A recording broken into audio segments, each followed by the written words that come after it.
नमस्कार, मैं नेहा विश्वकर्मा। शुरुआत करते हैं बुलेटिन की। प्रधानमंत्री नरेंद्र मोदी G20 के 9वें संसदीय अध्यक्ष शिखर सम्मेलन P20 का उद्घाटन करेंगे। P20 का आयोजन यशोभूमि में किया जा रहा है। इस सम्मेलन में G20 देशों के सांसदों के अध्यक्ष हिस्सा लेंगे। इसका थीम एक पृथ्वी, एक परिवार, एक भविष्य के लिए संसद है। इसी के साथ ही जानकारी के मुताबिक P20 की बैठक में कनाडा के सीनेट की स्पीकर नहीं शामिल होंगी। दरअसल भारत कनाडा के बीच हाल के दिनों में बढ़े राजनयिक विवाद के बाद कनाडा सीनेट की स्पीकर रेमोंड ग्रेगे ने P20 की बैठक से दूरी बनाई है। हालांकि पिछले हफ्ते लोकसभा स्पीकर ने उनके शिखर सम्मेलन में शामिल होने की बात कही थी, लेकिन कनाडा भारत विवाद के बीच उन्होंने दिल्ली नहीं आने का फैसला किया है।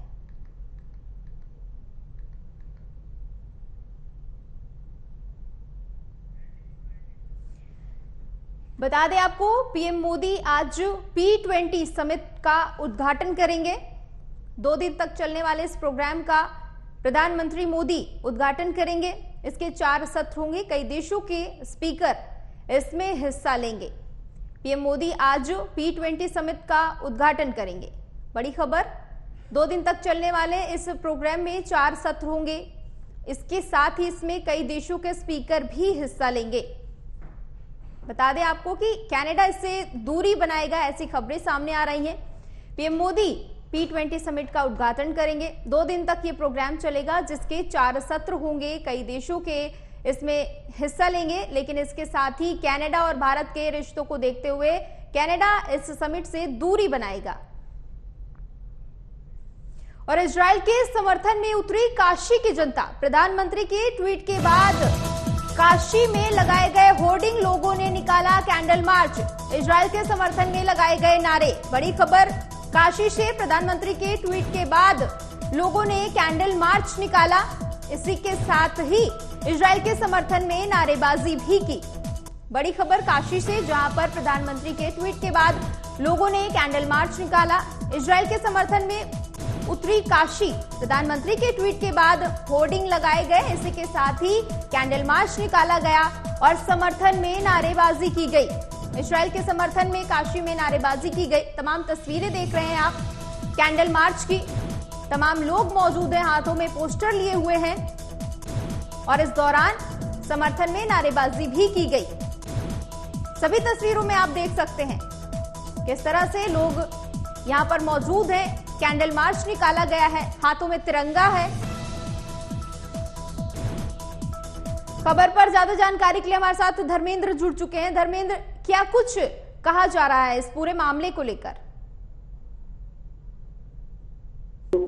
मोदी के द्वारा इजराइल के समर्थन देने की बात कही गई। उसके बाद पीएम के द्वारा ट्वीट किया गया और ट्वीट के बाद पीएम वाराणसी काशी के जो सांसद हैं, इसको लेकर काशी की जनता ने भी पूरी तरह से समर्थन दिया है।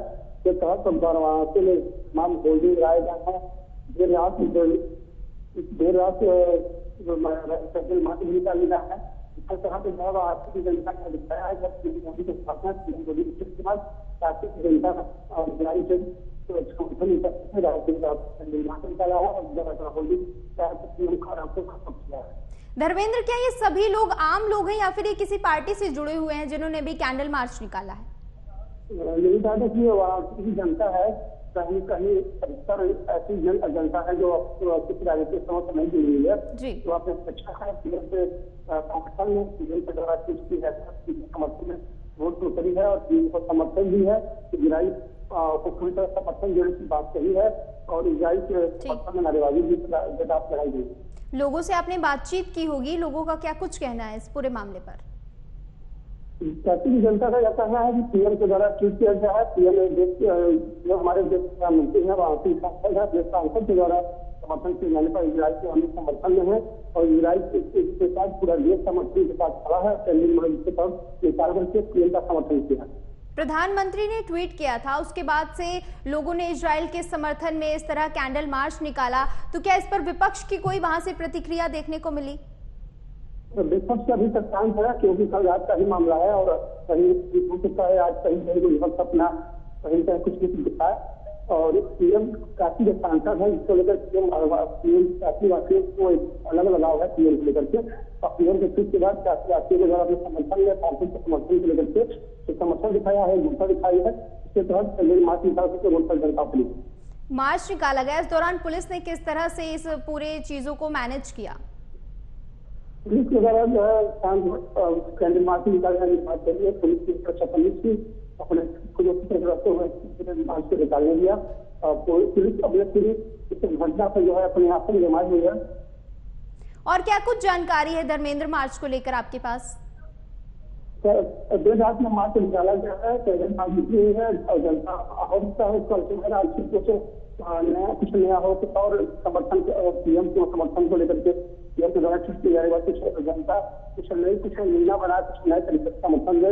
हो सकता है निधि आज नए तरीके से कोई समर्थन समर्थन या फिर ऐसी रैली कुछ निकल सकती है। अभी कुछ कहन या सोचा अभी कुछ ऐसा नहीं। ठीक है, बहुत बहुत शुक्रिया धर्मेंद्र ज्यादा जानकारी के लिए। और इजराइल और हमास जंग के बीच ईरान के राष्ट्रपति इब्राहिम रईसी ने इस्लामिक और अरब देशों के एकजुट होने की गुहार लगाई है। रईसी ने इजराइल के खिलाफ इस्लामिक और अरब देशों को लामबंद होने को कहा है। ईरान के विदेश मंत्री हुसैन अमीर अब्दुल्लाहिया ने इजराइल फिलिस्तीन संघर्ष पर चर्चा करने के लिए अरब देशों के दौरा शुरू करने के साथ ही इस दौरान वो इराक और लेबनान भी जाएंगे। इस दौरान ईरान के राजदूत ने कहा कि गाजा के खिलाफ ये अपराध और उनके खतरनाक प्रभाव के मद्देनजर ईरान के विदेश मंत्री का ये दौरा आज से शुरू होगा। इसके साथ ही वो पहले इराक और उसके बाद लेबनान के दौरे पर होंगे। बीते 24 घंटों में ईरान के राष्ट्रपति इब्राहिम ने सीरिया के राष्ट्रपति बशर अल असद और सऊदी के क्राउन प्रिंस मोहम्मद बिन सलमान से अलग अलग चर्चाएं की है। इस दौरान उन्होंने इजरायली हमास जंग पर ही चर्चा करते हुए फिलिस्तीन के लिए समर्थन की मांग की है।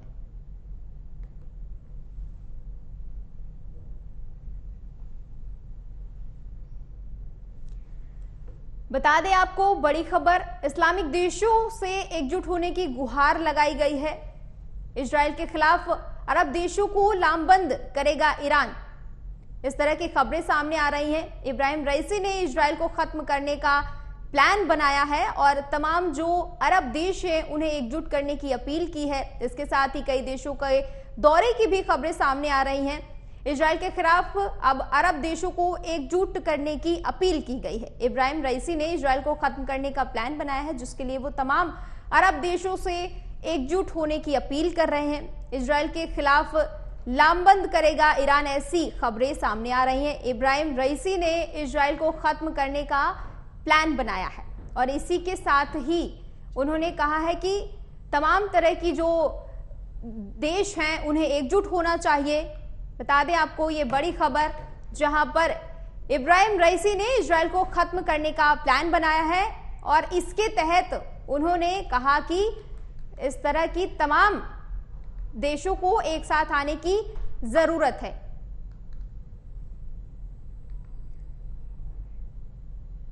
और इजराइल में फंसे भारतीयों का पहला जत्था विशेष विमान से दिल्ली पहुंच गया है। पहले जत्थे में महिलाओं, बुजुर्गों और बच्चों को मिलाकर कुल 212 लोग भारत पहुंचे हैं। केंद्रीय मंत्री राजीव चंद्रशेखर ने एयरपोर्ट पर नागरिकों का स्वागत किया।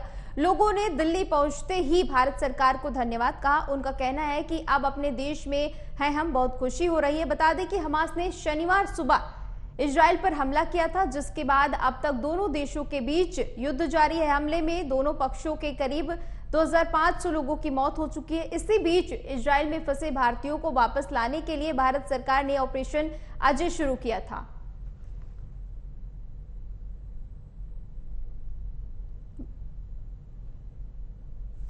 मानव तस्करी सिंडिकेट में शामिल 3 बांग्लादेशी नागरिकों को यूपी एटीएस ने गिरफ्तार किया है। एटीएस ने खुलासा किया है कि इस सिंडिकेट को विदेश से 20 करोड़ रुपए की फंडिंग हुई थी, जिसमें ये 1.50 करोड़ रुपए गिरफ्तार हुए। बता दें कि तीनों बांग्लादेशी नागरिकों के खाते में भेजे गए थे। इस रकम का इस्तेमाल बांग्लादेशी नागरिकों को सीमा पार कराकर भारत लाने और उनकी भारतीय नागरिकता के कूटरचित दस्तावेज बनाने के लिए किया गया था। बड़ी कामयाबी मिली है यूपी एटीएस को, जहां पर 3 विदेशी नागरिकों को गिरफ्तार किया गया है। 20 करोड़ की फंडिंग की खबर भी सामने आई है।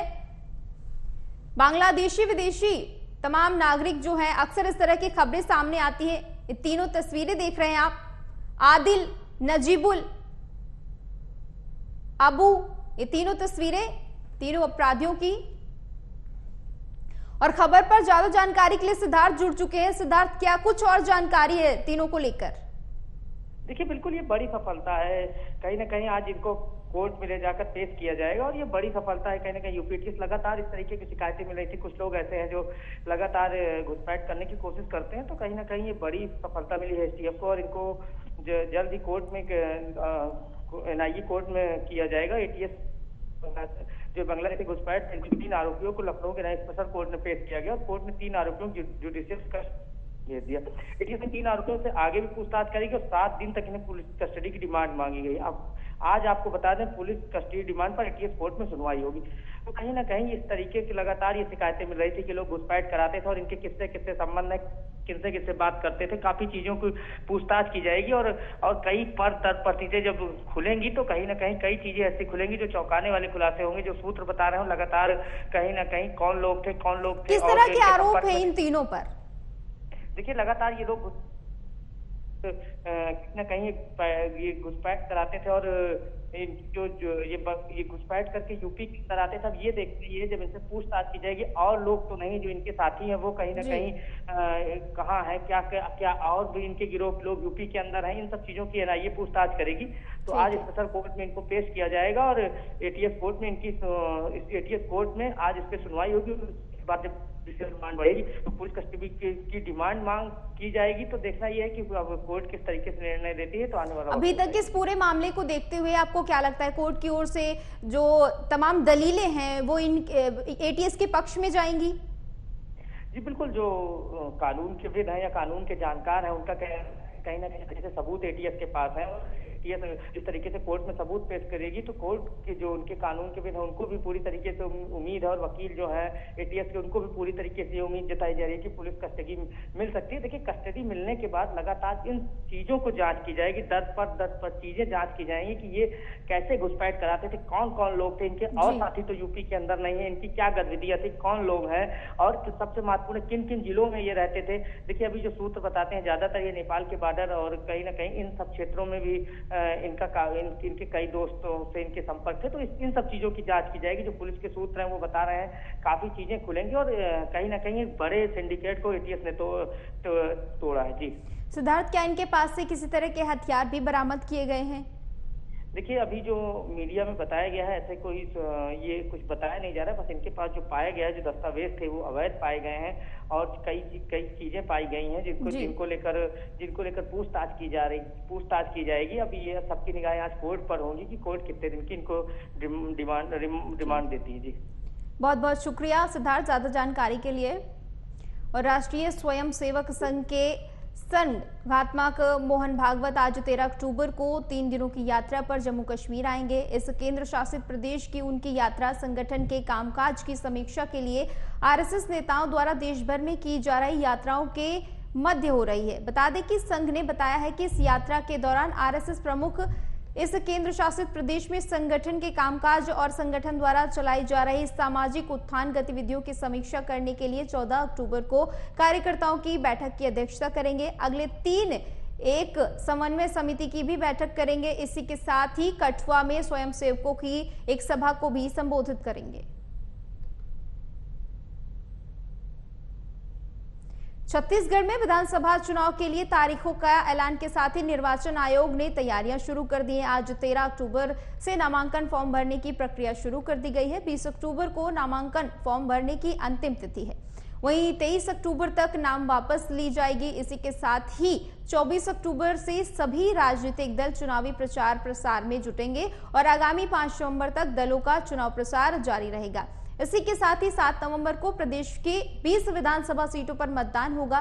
प्रथम चरण में प्रदेश की 20 विधानसभा सीटों पर 7 नवंबर को मतदान होना है। इसके लिए सभी जिलों के निर्वाचन अधिकारियों ने तैयारियां भी शुरू कर दी हैं। 11 और 12 अक्टूबर को पीठासीन अधिकारी और मतदान अधिकारियों को प्रशिक्षण दिया गया। इस बार प्रत्याशी ऑनलाइन नामांकन भी भर सकेंगे। हालांकि उन्हें शपथ लेने जिला निर्वाचन कार्यालय जाना होगा। बस्तर संभाग की 12 और दुर्ग संभाग की 8 सीटों में पहले चरण में 7 नवंबर को मतदान होना है और इसके लिए सभी राजनीतिक दलों के साथ ही जिला निर्वाचन अधिकारियों ने भी तैयारियां शुरू कर दी है। मतदान के लिए काफी समय है, ऐसे में पीठासीन अधिकारी और मतदान अधिकारियों को 11 और 12 अक्टूबर को 2 दिवसीय प्रशिक्षण भी दिया गया।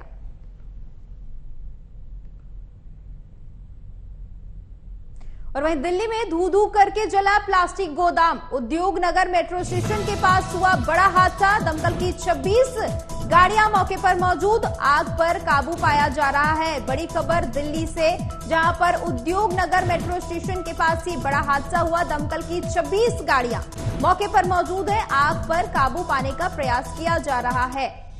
बड़ी खबर दिल्ली से, जहां पर दिल्ली में एक प्लास्टिक के गोदाम में आग लग गई, भीषण आग, जिस पर काबू पाने के लिए 26 गाड़ियां पहुंची हैं और तमाम गाड़ियां लगातार आग पर काबू पाने की कोशिश कर रही हैं। बड़ी खबर दिल्ली से भीषण आग की आई है, जहां पर 26 गाड़ियां मौजूद हैं और आग पर काबू पाने की कोशिश कर रही हैं। खबर पर ज्यादा जानकारी के लिए नागेंद्र जुड़ चुके हैं। नागेंद्र, क्या कुछ अपडेट है इस वक्त? देखिए, सुबह 6 बजे की ये घटना है, जब फायर ब्रिगेड को ये सूचना मिली थी कि उद्योग नगर मेट्रो स्टेशन के पास किसी फैक्ट्री में आग लगी है। उसके बाद फायर की वहां गाड़ियां भेजी गई, लेकिन क्योंकि आग विकराल रूप ले चुकी थी तो उसको देखते हुए फायर की तरफ से 26 गाड़ियां वहां भेजी गई, जिसके बाद आग पर काबू पा लिया गया। इस फैक्ट्री में ये प्लास्टिक के दाने बनाने की ये फैक्ट्री थी जिसमें आग लगी है। किसी के हताहत होने की कोई सूचना इसमें नहीं है। प्रशासन की ओर से क्या कोई बड़े अधिकारी पहुंचे हैं वहां पर? जी बिल्कुल, देखिए, फायर की तरफ से जो अधिकारी वहां पहुंचे थे उनकी तरफ से कहा गया कि उन्हें 6:01 पर कॉल आई थी, जिसके बाद तत्काल कार्रवाई करते हुए वहां जो फायर के लोग हैं उनको भेजा गया था और उसके बाद आग पर काबू पा लिया गया। तो 26 गाड़ियां वहां भेजी गई थी, जिसके बाद अब ऐसी कोई स्थिति वहां पर नहीं है, आग पर काबू पा लिया गया है। ठीक है, आगे और वहां पर क्या कुछ इस वक्त माहौल बना हुआ है? जी देखिए, इधर की यदि बात करें उद्योग नगर की, तो पिछले 3-4 दिन से लगातार वहां अलग अलग जगह पर आग लगने की सूचनाएं आ रही हैं। अभी 2 दिन पहले भी पीरागढ़ी में एक फैक्ट्री में आग लगी थी। आज फिर यहाँ जो प्लास्टिक के दाने बनाने की फैक्ट्री है उसमें आग लगी है।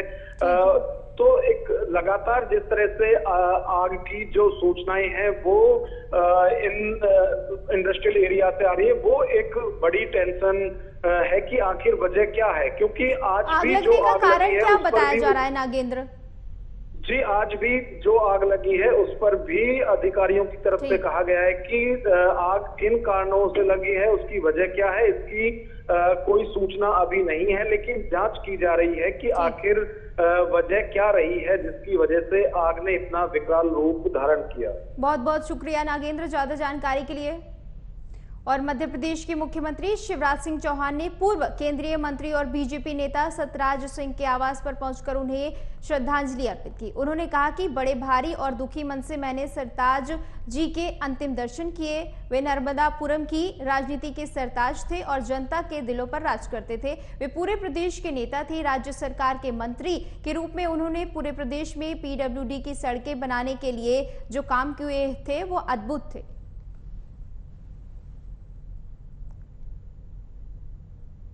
आज 13 अक्टूबर को एक बार फिर बिहार के मुख्यमंत्री नीतीश कुमार ने कैबिनेट की बैठक बुलाई है। पटना के मुख्य सचिवालय स्थित मंत्रिमंडल कक्ष पर मुख्यमंत्री नीतीश कुमार की अध्यक्षता में कैबिनेट की बैठक होगी, जिसमें मंत्रिमंडल के सभी सदस्य शामिल होंगे। बता दें कि एक सप्ताह में यह दूसरी बार कैबिनेट की बैठक होने जा रही है। यही कारण है कि इस बैठक को काफी ज्यादा खास माना जा रहा है। बैठक में बड़े फैसलों पर मुहर लगने की भी संभावनाएं जताई जा रही है। बिहार सरकार दुर्गा पूजा से पहले बिहार वासियों को कोई बड़ा उपहार भी दे सकती है। नीतीश सरकार कैबिनेट की बैठक में शिक्षकों को राज्यकर्मी का दर्जा देने पर भी मुहर लगा सकती है। इसी के साथ ही पहले 10 अक्टूबर को नीतीश कुमार की बैठक हुई थी, जिसमें कुल 14 एजेंडे पर मुहर लगाई गई थी। इजराइल और हमास की जंग में अभी भी लगातार जारी है, जिसमें 1200 से अधिक लोगों की मौत हो चुकी है और करीब 3000 लोग घायल हैं। लेकिन इस बीच बच्चों और नवजातों के काटे हुए सिर मिलने की खबर सामने आई है। इस रिपोर्ट में देखिए।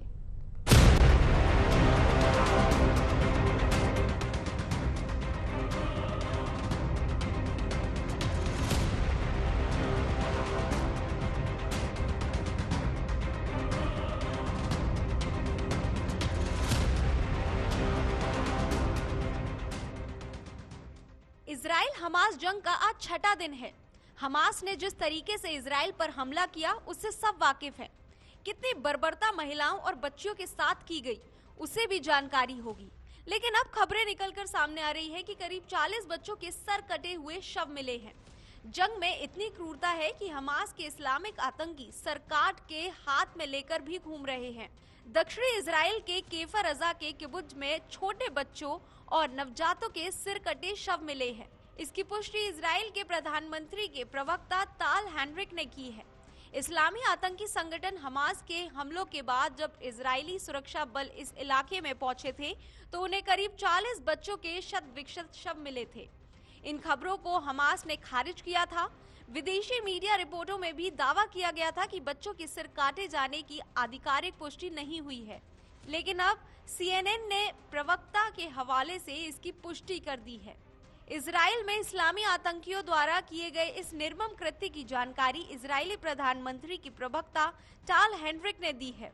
उन्होंने इस बात की पुष्टि की कि इलाके का नियंत्रण वापस लेने के बाद पहुंचे इजरायली सुरक्षा बलों को इन बच्चों के शव बरामद हुए हैं। इजराइल में हुए इस नरसंहार का उल्लेख अमेरिका के राष्ट्रपति जो बाइडेन ने भी किया है। व्हाइट हाउस में यहूदियों को संबोधित करते हुए बाइडेन ने बच्चों का सिर काटे जाने की बर्बरता का जिक्र किया। हमास के आतंकियों द्वारा ये हमला 7 अक्टूबर 2023 को शुरू हुआ। इन हमलों में अब तक 1200 से अधिक लोगों की मौत हो चुकी है। करीब 3000 लोग घायल हैं। मृतकों में 22 अमेरिकी सहित कई अन्य देशों के नागरिक भी शामिल हैं। इन हमलों के जवाब में इजराइल ने गाजा के भीतर बम बरसाकर कई मस्जिदों और आतंकी ठिकानों को जमींदोज कर दिया है। इजराइल के इन हमलों में अब तक लगभग 1000 फिलिस्तीनी आतंकी मारे गए हैं। जवाबी कार्रवाई में इजराइल ने हमास पर जब हमला किया तो देश में बैठे कुछ लोगों को बहुत दर्द हुआ, लेकिन हमास द्वारा की गई बर्बरता किसी को आखिर क्यों नहीं दिखी। Bureau report, AMV network.